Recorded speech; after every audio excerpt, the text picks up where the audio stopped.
that they were dealing with a trustworthy character. And the guy who got the jobs? Before every interview, he asked the interviewers, "Why did you bring me in today? What was it about my qualifications that made you attracted to my candidacy?" And what does that do? It caused people to start focusing on the positive aspects of his case before they even began discussing it. And the consultant. Hey guys, welcome back to Cyber Hack. Today, you saw that interview question asking before the interview actually even starts is an amazing segue into the positive of your capabilities, your skills. And on a positive note, friendly, direct, and obviously you're sitting in front of them for a reason. Your qualification on paper meant that much that they wanted to bring you in so they can speak to you. Right? Whether it's on a Zoom call or, virtually or in person. Now, that's the thing. You can definitely ask a question jumping right into it. It doesn't mean that every time you sit for an interview that it has to be so technical or the formality, so monotone or it's dull, it's boring. There, sometimes you can have some laughter, like people are laughing. There's some type of humor, small talk, nothing crazy. But I've done it myself. And, even for the position that I'm currently in now, I remember very vividly that I was actually talking to the CISO and we're just discussing about, spending time with the family and, the kids. And, it's just small talk that you become relatable. So asking a question in the very beginning like this one, which we're going to watch it again in a little bit, is amazing. I have never thought to actually ask a question. If you watch a whole bunch of other YouTube videos, whether it's mock interviews or, what to ask during the interview, whether, besides the fact that you have to know everything that you're speaking about that's on your resume, that's besides the point. But delivery and your communication skills and the way you speak to others and how you actually say it, or you can express it more vividly, and it helps in every aspect. Because what do you think you want someone in the office who's like dull and boring, and imagine they keep their voice really low and you can't barely hear them? If you have to do that during an interview and someone's actually leaning in to see what or hear what you're trying to say, I think that's a pretty bad interview, to be honest. You have to be vocal. You have to, enunciate the words, and you have to say things loud enough, but not scream, because now if you scream, you become pretty obnoxious and they're going to have to sit back and be like, hey, all right, I can't deal with this anymore. And they may not say it to your face, but the expressions on their face will probably show that. But anyway, I want to just go over this again one more time, and it was amazing. And the guy who got the jobs? Before every interview, he asked the interviewers, "Why did you bring me in today? What was it about my qualifications that made you attracted to my candidacy?" And what does that do? It caused people to start focusing on the positive aspects of his case before they even began discussing it. And here's the thing.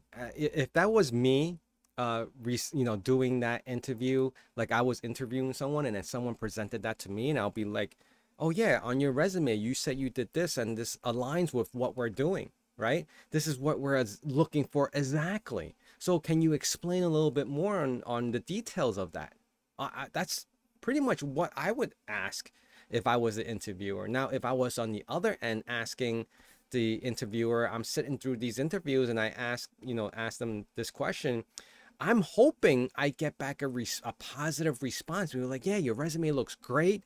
I think that we can definitely have, fit you into something like what we're trying to accomplish here. Like maybe they'll just give giveaways at this, like, not giveaways as in giving you money, but, giving you hints like, you practically got the job. Now you just have to present yourself in a decent manner that you can communicate and show that you're not a psychopath killer, and they would definitely want you on board, right?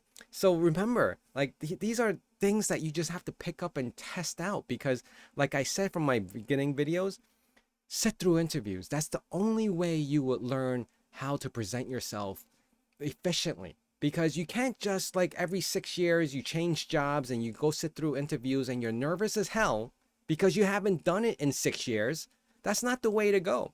And even though I said this before in my past videos, and you can probably check it out, I'll probably link it in the description, is that if you sit through enough interviews now, whether you're looking or not, it prepares you for when that time comes, right? Just like anything else. You can't just walk into a gym and start bench pressing 500 pounds. There's no way you can do that. You have to progressively get better and stronger.